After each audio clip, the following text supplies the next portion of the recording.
세계는 지금 코로나 변이 바이러스의 재창궐로 인해서 또다시 고통과 탄식 가운데 있습니다. 이런 고통과 위기의 때에 우리 그리스도인들은 과연 무엇을 해야 할까요? 당연히 기도해야 합니다. 그런데 우리는 정말 열심히 기도하는데 그 기도의 응답이 더디거나 혹은 우리가 아무리 기도해도 하나님께서 침묵하시는 것 같을 때에 우리는 낭망해서 기도를 포기하는 경우가 종종 있습니다. 바로 지금과 같이 팬데믹이 지속되는 상황이죠. 아마도 우리가 신앙생활을 하다가 실족하는 이유들 가운데 하나는 우리가 오랫동안 열심히 기도해도 그 응답이 이루어지지 않고 하나님께서 우리의 기도를 듣지 않으시는 것 같은 느낌이 들 때일 것입니다. 이 하나님의 침묵은 기도하는 모든 이들이 공통적으로 그리고 반복적으로 경험하고 있는 것이기도 합니다. 우리는 그 사실을 기도의 교과서라고 할 수 있는 시편을 통해서도 알 수 있습니다. 시편 기자들은 하나님의 침묵에 대해서 여러 곳에서 탄식하며 이렇게 부르짖습니다. 시편 1절 여호와여 어찌하여 멀리 서시며 어찌하여 환난 때에 숨으시나이까. 시편 13편 1절 여호와여 어느 때까지니까 나를 영원히 잊으셨나이까. 주의 얼굴을 나에게서 어느 때까지 숨기시겠나이까. 시편 22편 1절과 2절 내 하나님이여 어찌 나를 버리셨나이까. 어찌 나를 멀리하여 돕지 아니하시오며 내 신음소리를 듣지 아니하시나이까. 내 하나님이여 내가 낮에도 부르짖고 밤에도 잠잠하지 아니하오나 응답하지 아니하시나이다. 시편 90편 13절 여호와여 돌아오소서 언제까지니까. 왜? 어찌하여? 어느 때까지? 시편 기자들은 하나님의 침묵을 깊이 경험하면서 이렇게 탄식했습니다. 그런데 여러분 여기서 우리가 꼭 기억해야 할 것이 한 가지 있어요. 그것이 뭐냐 하면 시편 기자들은 하나님의 그 침묵에도 불구하고 계속해서 기도했다 하는 사실입니다. 마치 오늘 예수님의 비유에 나오는 낙심하지 않고 계속 기도했던 한 과부처럼 말입니다. 어떻게 그들은 하나님의 침묵에도 불구하고 낭망하지 않고 끊임없이 기도할 수 있었을까요? 우리는 오늘 예수님께서 주신 과부와 재판장의 비유를 통해서 그에 대한 주님의 음성을 듣고 우리의 기도를 회복할 수 있기를 원합니다. 오늘 비유에는 두 인물이 등장합니다. 먼저는 불의한 재판관이죠. 그는 예수님 당시에 로마의 식민 통치하에 있었던 유대인들에게 로마가 파견한 이방인이었을 확률이 높습니다. 그 당시 로마가 임명한 이런 재판관들은 악명으로 이름이 높은 사람들이었습니다. 그들은 재판할 때 주로 뇌물을 받아 먹으면서 판결을 했고, 그래서 고기 한 접시에 정의를 굽히는 자들이라는 말을 들었습니다. 고기 한 접시, 뇌물 받고 정의를 굽히는 사람들, 정의를 꺾어버린 자들이다. 그들의 공식 명칭은 디아네 게제롯, 즉 형벌을 부과하는 재판관인데 사람들은 그들을 가리켜서 디아네 게젤롯, 강도 재판관이라고 불렀다고 합니다. 자, 오늘 본문에 나오는 이 사람이 이방인 재판관이 분명한 것은 예수님께서 그를 향해 2절에 하나님을 두려워하지 않는다라고 표현하고 있기 때문입니다. 이 재판관이 하나님을 두려워하지 않았다는 것은 그가 하나님을 경외하지도 않았고 따라서 율법도 하나님의 뜻 같은 것은 전혀 안중에 두지 않았다 하는 것입니다. 게다가 그는 2절에 사람들을 무시했다 그랬어요. 여기 무시한다 하는 단어는 부끄럽게 하다라는 뜻으로서 2절에 사람을 무시하는 재판관이라는 말은 직역을 하면 그는 사람들 앞에서 부끄러움을 느끼지 않았다. 수치심을 모르는 사람이었다 하는 뜻입니다. 케네스 베일리는 그의 책 중동의 눈으로 본 예수에서 지적하기를 이 재판관은 명예와 수치에 목숨을 거는 중동 문화 속에서, 중동 문화가 우리 한국 문화와 비슷한 것 같아요. 우리도 수치 문화죠. 수치당하는 걸 굉장히 정말 부끄럽게 여기는데, 그런데 중동 문화는 명예와 수치에 그래서 목숨을 걸어요. 그런데 그런 문화 속에서 수치심이라고는 전혀 찾아볼 수 없는 그런 불의한 재판관이었다라고 말합니다. 자, 그런데 이렇게 하나님도 사람도 전혀 개의치 않는 이 불의한 재판관에게 한 과부가 끊임없이 나아가 자신의 원한을 풀어달라고 호소를 했습니다. 과부는 신구약 성경을 전체를 통틀어서 성경에서 가장 힘없고 무기력하고 비천하고 소외된 존재의 대명사와 같은 존재입니다.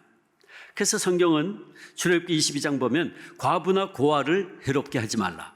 내가 만일 그들을 해롭게 함으로 그들이 나에게 부르짖으면 내가 반드시 그 부르짖음을 들으리라 라고 강력하게 경고하고 있고, 이사야 1장 17절은 고아를 위해서 신원하며 과부를 위하여 변호하라고 권면하고 있습니다. 또 신명기 기자는 신명기 24장에서 너는 객이나 고아의 송사를 억울하게 하지 말며 과부의 옷을 전당 잡지 말라라고 말씀합니다. 따라서 고아와 과부는 특별히 보살펴야 할 대상이라고 하나님은 말씀하고 있습니다. 그러므로 이스라엘의 전통과 율법에 의하면 재판관들은 특별히 고아와 이 과부의 송사를 잘 해결해 주어야 하는 의무가 있었습니다.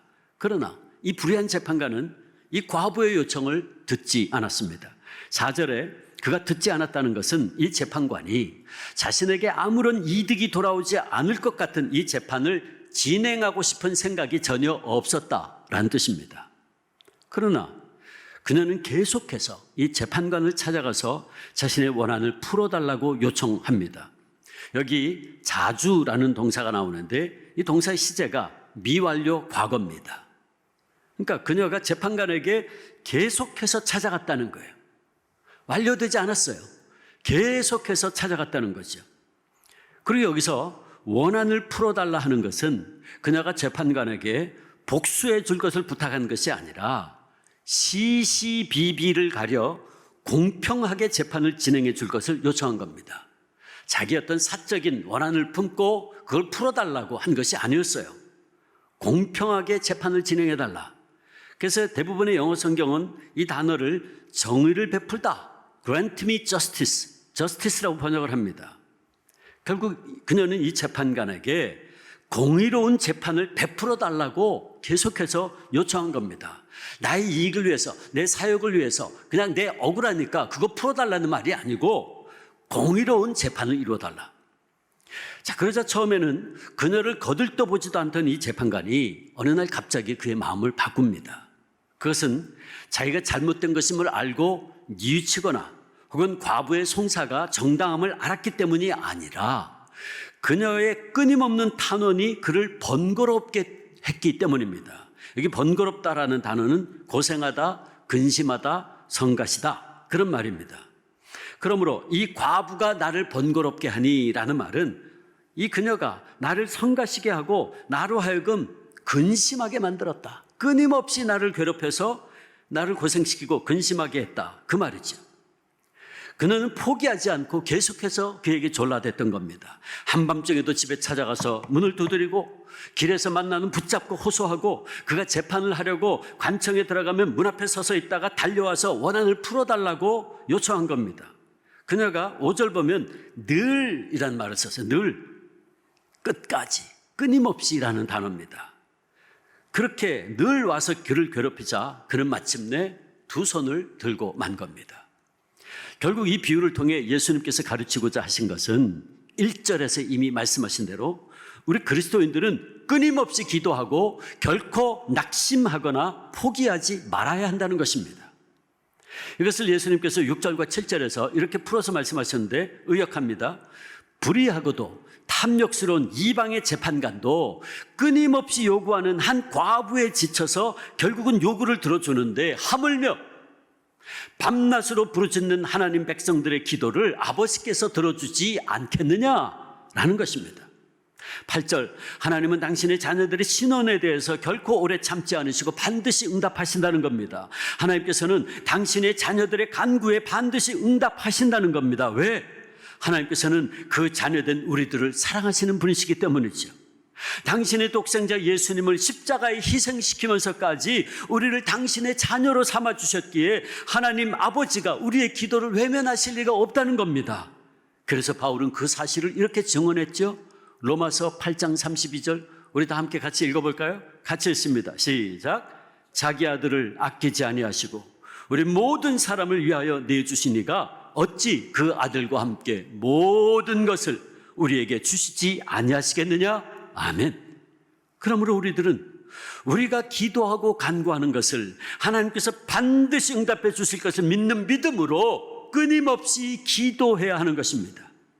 그리고 이 과부처럼 늘 끝까지, 다시 말해 응답될 때까지 믿음으로 인내하며 기도해야 합니다. 근데 여기서 우리가 한 가지 조금 더 생각할 것은 믿음으로 인내하며 기도해야 한다는 것입니다. 예수님께서 이 비유를 설명하신 끝부분에서 이런 의미 있는 말씀을 하셨어요. 8절 보세요. 내가 너희에게 이르노니 속히 그 원한을 풀어주시리라. 그러나 인자가 올 때에 세상에서 믿음을 보겠느냐 하시니라.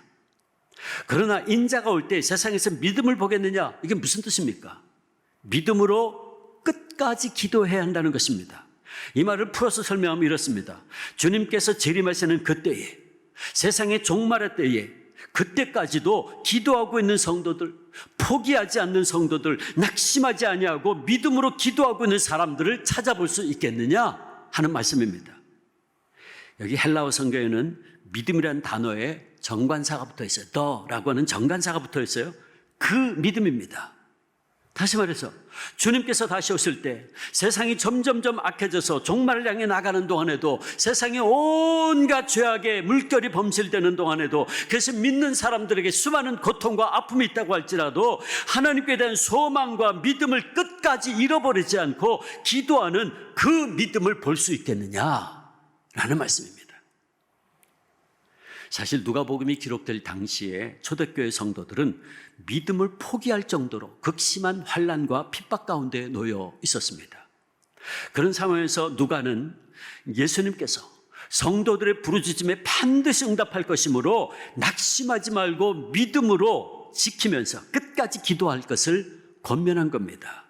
즉 누가는 성도들에게 인자의 재림 때까지 결코 낙심하거나 믿음을 잃지 말고 끝까지 기도하는 신실한 신앙인들이 될 것을 권고한 것이고, 이것은 초대교회보다 종말이 훨씬 더 가까워오고 있는 오늘 우리에게 더없이 필요하고 중요한 말씀이 아닐 수 없습니다. 우리 주님께서는 이 비유의 말씀을 통해서 세상의 모든 고통과 시련 가운데 놓여있는 우리에게 말씀하십니다. 항상 기도하고 낙심하지 말라고. 너희들 가운데 진정 마지막 때까지 인내하며 믿음으로 기도하는 사람을 볼 수 있겠느냐 말씀하십니다. 여러분, 오늘 우리의 대답은 무엇입니까? 예, 주님. 저는 주님 다시 오실 때까지 끝까지 인내하며 믿음으로 기도하는 삶을 살겠습니다. 이 대답이 우리 주 안의 모든 성도님들의 복된 대답이 되기를 축원합니다. 이제 여기서 우리가 한 가지 질문을 던져야 됩니다. 그 질문은, 그렇다면 우리가 왜 끈질기게 기도해야 하는 것입니까? 그것은 우리가 앞으로 다음 시간에 무슨 일이 일어날는지 모르기 때문입니다. 내일, 다음 주, 다음 해에 우리에게는 어떤 일이 벌어질지 아무도 모릅니다. 우리는 재작년 12월에 중국 우한에서 코로나 바이러스가 처음 출현했다는 말을 들었을 때에 그것이 이렇게까지 전 세계적으로 피해를 주고 또 1년 반이 훨씬 지난 이 시점에도 아직도 얼마나 더 이 팬데믹 현상이 지속될지 알 수 없는 상황까지 되리라고는 누구도 생각하지 못했습니다. 어떤 전문가들은 코로나가 종식되는 것은 내년 말이나 돼야 할 것이다 이야기합니다. 오늘 아침에 신문 보니까 영국 과학자들은 종식은 없다, 독감처럼 돼서 매년 수천 명이 희생될 것이다 라고 하는 것을 보았습니다. 어쨌든 실제로 이것이 언제 종식될지는 정확하게는 아무도 모릅니다. 여러분, 우린 이렇게 내일을 모르는 유한한 존재들입니다. 그런데 사랑하는 성도 여러분, 우리 하나님은 이 모든 것을 아십니다. 오직 우리 하나님만이 시간을 전체로 보시는 분이십니다. 하나님만이 알파와 오메가요, 처음과 나중이시기 때문이죠. 그러므로 그분만이 처음과 끝을 다 아십니다. 계시록 1장 8절, 주 하나님이 이르시되 나는 알파와 오메가라, 이제도 있고 전에도 있었고 장차 올 전능한 자라. 계시록 22장 13절, 나는 알파와 오메가요, 처음과 마지막이요, 시작과 마침이라. 그렇습니다. 오직 하나님만이 처음과 마지막이시고 시작과 마침이십니다. 하나님은 창세전에 계셨고 지금도 우리 가운데 임재하시고 계시고 역사의 마지막 날에 온 세상을 심판하러 다시 오실 전능하신 분이십니다. 자, 그렇다면 성도 여러분, 하나님께서 처음과 마지막이고 시작과 마침이라는 것이 오늘 우리에게 주는 교훈이 뭡니까? 영적 교훈이 뭡니까? 그것은 오직 하나님만이 긴 안목으로 보아서 우리에게 가장 선한 것이 무엇인지를 아시는 분이라는 말씀입니다. 다시 말해서 오직 하나님만이 처음부터 끝까지 모든 사실을 아시는 분이시기에 오직 그분만이 나에게, 우리에게, 여러분 모두에게 가장 좋은 것이 무엇인지를 알고 주실 수 있는 분이시라는 말씀입니다. 아멘, 아멘. 여러분, 우리는 내일을 몰라요. 그리고 오늘뿐만 아니라 먼 미래를 생각할 때에도 나에게 가장 좋은 것이 무엇인지 모릅니다. 그러게 우리는 때로 우리 눈에 보기에는 좋은 것 같은데 나중에는 더 큰 어려움을 가져올 수도 있는 것을 구할 때가 있지 않습니까? 그래서 잠언 기자가 잠언 16장 25절에 어떤 길은 사람이 보기에 바르나 필경 사망의 길이라고 말씀한 겁니다. 그러나 처음부터 끝까지 모든 것을 아시는 하나님, 그리고 우리의 마지막까지 아시는 하나님께서는 우리에게 안 좋은 것이 무엇인지, 그리고 우리에게 가장 선하고 좋은 것이 무엇인지를 다 아십니다. 그리고 그분은 우리에게 가장 좋은 것으로 주시기를 기뻐하시는 분이십니다. 할렐루야. 여러분, 이게 제 얘기가 아니잖아요. 예수님 뭐라고 말씀하셨죠? 마태복음 7장 11절, 너희가 악한 자라도 좋은 것으로 자식에게 줄 줄 알거든 하물며 하늘에 계신 너희 아버지께서 구하는 자에게 무엇으로? 좋은 것으로 주지 아니하시겠느냐? 아멘. 그렇습니다. 하나님 우리 아버지께서는 항상 구하는 자에게 가장 좋은 것을 주시는 분이십니다. 사랑하는 성도 여러분, 예수님께서 우리에게 실망하지 말고 끈질기게 기도하라고 말씀하신 것이 바로 이 때문입니다. 바로 이 때문이에요. 처음부터 끝까지 모든 것을 다 아시는 하나님께서 결국은 우리에게 가장 선한 것으로, 가장 좋은 것으로 주실 것이기 때문에 우리는 삶의 어떤 시련과 역경 가운데 놓여 있다고 할지라도 결코 낙심하거나 쉽게 포기하지 말고 끝까지 인내하며 하나님 아버지께 구하라는 말씀입니다. 그리고 우리는 끝까지 인내하며 간절히 기도하되 하나님의 뜻대로 이루어지이다라고 기도해야 돼요. 아까 우리 찬양했죠. 하나님의 뜻대로 사는 것, 그것이 행복이라 그랬어요. 맞습니다. 하나님의 뜻대로 이루어지다 기도해야 돼요. 왜 그럴까요? 모든 것을 아시는 하나님의 뜻대로 이루어지는 것이야말로 우리 모두에게, 우리 각자에게 사실은 가장 좋은 것이 이루어지는 것이기 때문입니다. 우리는 때로 개인적인 욕심에 의해서 내가 원하는 것을 구할 때가 많아요. 심지어는 육신의 정욕과 안목의 정욕과 이생의 자랑을 따라 구할 때도 많죠. 그런데 그런 것들은 결국 우리를 멸망의 길로 인도할 뿐입니다. 우리가 내 뜻과 내가 원하는 것보다 하나님의 뜻대로 이루어지길 원한다면 처음부터 끝까지 모든 걸 다 보고 계시는 하나님 아버지께서 결국 모든 것 합력하여 선을 이룰 수 있는 역사를 이루어 주실 것입니다. 오늘 본문에서 보았듯이 여러분, 이 과부는 자신의 사적인 원한을 풀어달라고 간구한 것이 아니었잖아요. 내가 사적으로 너무너무 억울하다고, 이 억울함 풀어달라고, 원한을 풀어달라고 기도한 게 아니잖아요. 그녀가 원한 것은 무엇이었습니까? 공의로운 재판이었어요. 공의로운 재판을 원했어요. 공의로운 재판은 하나님께서 원하시고 기뻐하시는 것입니다. 여러분, 성경을 보면 하나님께서요, 공의를 기뻐하신다, 악을 묘하시고 공의를 기뻐하신다는 말씀이 얼마나 많은지 몰라요. 이사야 1장 17절, 아모스 5장 24절, 미가서 6장 6절 같은 말씀들이 대표적인 말씀이죠. 이렇게 하나님께서 기뻐하시는 뜻에 합당한 기도를 드릴 때에 우리의 기도는 반드시 응답됩니다. 그러므로 사랑하는 성도 여러분, 우리는 끈기 있게 믿음으로 기도하되 무엇보다 먼저 하나님의 나라와 그의 의가 이루어지기를 위하여 기도합시다. 그리하면 모든 것 아시는 하나님께서 반드시 우리에게 가장 선한 것으로 우리가 기대했던 것 이상으로 놀랍게 응답해 주실 것입니다. 너희는 먼저 그의 나라와 그의 의를 구하라. 그리하면 모든 것을 너희에게 더하시리라. 아멘. 여기 기독교 역사 초기에 쉬지 않고 믿음으로 기도했던 기도의 사람 고독자 에바그리우스가 남긴 말이 있습니다. 기도할 때 나는 종종 내가 좋다고 생각하는 것을 구했고 나의 간구를 끈질기게 계속했다. 하나님이 보시기에 나에게 가장 좋은 대로 알아서 일하시도록 하나님께 맡겨두지 못하고 어리석게도 하나님의 의지를 행사해서 나의 간구를 이루어달라고 성가실 정도로 졸라댔다. 그러나 내가 구한 것을 얻었을 때 나는 하나님의 뜻이 이루어지기를 구하지 않은 것을 참으로 후회했다. 왜냐하면 일의 결과가 내가 기대했던 것과는 달랐기 때문이다. 자신이 구하는 것을 하나님으로부터 당장 받지 못했다고 해서 괴로워하지 말라. 하나님은 당신에게 더 좋은 것을 주시기를 바라신다. 당신이 포기하지 않고 계속해서 기도하기를 바라신다. 그렇습니다.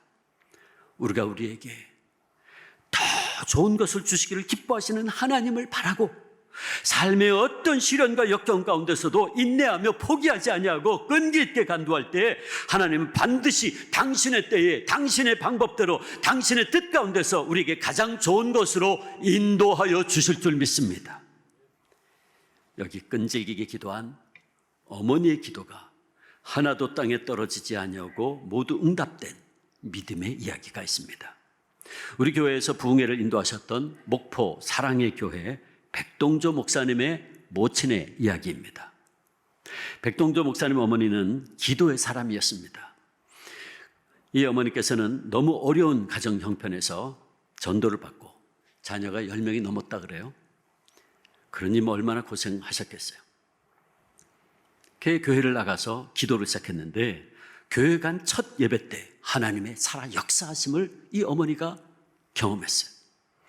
그때 목사님 어머니는 기도로 사는 분이 되었습니다. 이 어머니께서 거리가 8km나 떨어진 먼 곳에 있는 예배당이었지만 비가 오나 눈이 오나 새벽기도, 철야기도, 산기도 빠지질 않았어요. 그런데 문제가 하나 있었어요. 문제는 이 어머니가 그렇게 기도를 해도 해결되는 문제가 없었습니다. 여전히도 지독히도 가난했고 또 가족끼리도 문제가 많았습니다. 그렇지만 이 어머니는 새벽마다 교회 가서 기도하기를 그치지 않았어요. 백 목사님이 중학교 2학년 때 몸이 아파서 학교를 그만두게 되었습니다. 너무 답답하고 어린 마음에 어머니께 여쭙대요. 어머니, 왜 그렇게 기도하세요? 널 위해 기도하는 거야. 근데 이 목사님이요, 어머니 그 말이 믿어지지가 않았대요. 어머니께서는 새벽마다 기도하고 철야하면서 그렇게 기도하시는데, 어머니가 그렇게 날 위해 기도하시는데, 그렇게 기도받는 자기는 몸이 아파서 학교를 그만두게 되고, 기도하지 않는 교인들의 자녀들은 건강하게 학교 다니는 상황이 자기에게는 도저히 이해가 되지 않았다는 거죠. 기도가 응답되기는 되는 건지 도무지 믿어지지가 않았대요. 근데 어느 날 어머님께서 기도하러 교회 안 가시더래요. 오늘부터 교회는 안 간다 그러시더래요. 그래서 어머니 왜 교회 안 가십니까? 그랬더니 이제는 집에서 기도하기로 했어 그러더래요. 그러면서 힘없이 안방으로 들어가 기도하시는데 바깥에서 들리도록 대성통곡을 하면서 하나님 앞에 부르짖으시더래요. 하나님, 아무개 집사가 기도해도 별것 없습니다 라고 말합니다. 내가 봐도 그렇습니다. 내가 봐도 그렇습니다. 하나님, 누가 날 보고 기도하겠습니까? 내가 기도해야 될 사람들이 기도도 못하게 하는 것 같습니다. 이제 난 부끄러워서 기도도 못하겠습니다. 교인들이 뒤에서 아유, 저 사람 봐, 저렇게 열심히 기도해도 되는 일이 하나도 없잖아, 그렇게 쑥덕거리는 소리를 이 백 목사님 어머니께서 들었던 거예요. 상처가 된 거였죠. 그래서 속으로 내가 사람들 기도 못하게 기도문을 막고 있구나. 날 보고 누가 기도하겠나. 그래서 그때부터 교회를 안 나갔다는 거예요. 근데 일주일이 지나서 어머님이 다시 교회를 나가시더래요. 그래서 어머니 왜 다시 교회 가세요? 그랬더니 근데 집에서는 기도가 안 돼. 그러시더래요. 그래서 백 목사님 어머님요, 여생을 정말 열심히 기도하다가 끝까지 기도하다가 돌아가셨대요.